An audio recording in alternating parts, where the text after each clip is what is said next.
फिक्र देश के उन जवानों की जो पूर्वी लद्दाख में चीन की सेना के सामने मोर्चा लेकर बैठे हुए हैं। दुश्मन भले ही दुम दबाकर बैठा हुआ हो, मौसम खतरनाक होता जा रहा है। फिक्र यह है कि यहां पर बर्फबारी से सारे रास्ते बंद होने लगे हैं और अगर रास्ते नहीं खोले गए तो सीमा पर तैनात जवानों के पास रसद पहुंचाना मुश्किल हो जाएगा।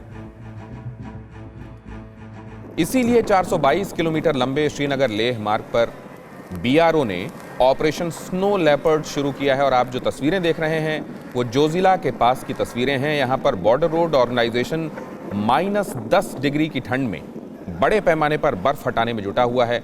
यहां पर सियाचिन वाली टीम ही हैवी वेट मशीन लेकर पहुंची है ताकि जवानों तक पहुंचने का रास्ता खुल सके।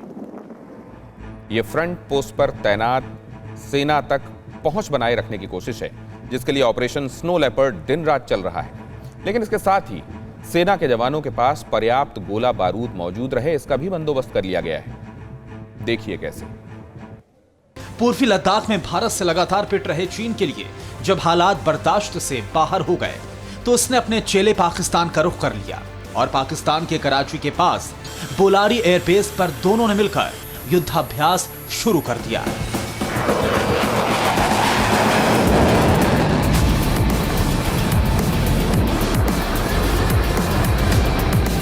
या आसमान में कुलाचे मारते गुरु और चेले की उसी जुगलबंदी की तस्वीरें हैं जिसे भारत, अमेरिका, जापान और ऑस्ट्रेलिया के मालाबार एक्सरसाइज का जवाब माना जा रहा है। भारतीय सीमा से सिर्फ 200 किलोमीटर दूर चीन और Pakistan Shaheen 9th war exercise कर रहे हैं, जिसका जवाब भारत ने बारूदी स्ट्राइक से दिया है। एलएसी पर भारत और चीन के बीच मई से गतिरोध जारी है और अपने गुरु की गर्दन फंसी हुई देखकर पाकिस्तान ने अपनी तरफ से भारतीय सीमा में गोले बरसाना तेज कर दिया है। पाकिस्तान लगातार सीजफायर का उल्लंघन कर रहा है, जिसका भारतीय सेना जोरदार जवाब दे रही है। लेकिन इन हालात को देखते हुए भारतीय सेना ने अपनी क्षमताओं में इजाफा करना भी शुरू कर दिया है। यह तय किया गया है कि सेना अब 15 दिन तक गोला बारूद रिजर्व रख सकती है। पहले यह सीमा 10 दिन की थी, लेकिन सीमा पर हालात को देखते हुए यह फैसला किया गया है। यानी अब भारतीय सेना दोनों मोर्चों पर चीन और पाकिस्तान पर 15 दिन का गोला बारूद साथ लेकर चढ़ाई कर सकती है। दरअसल भारत और चीन के स्टैंड ऑफ के बाद से ही पूरी रूपरेखा तैयार कर ली गई थी।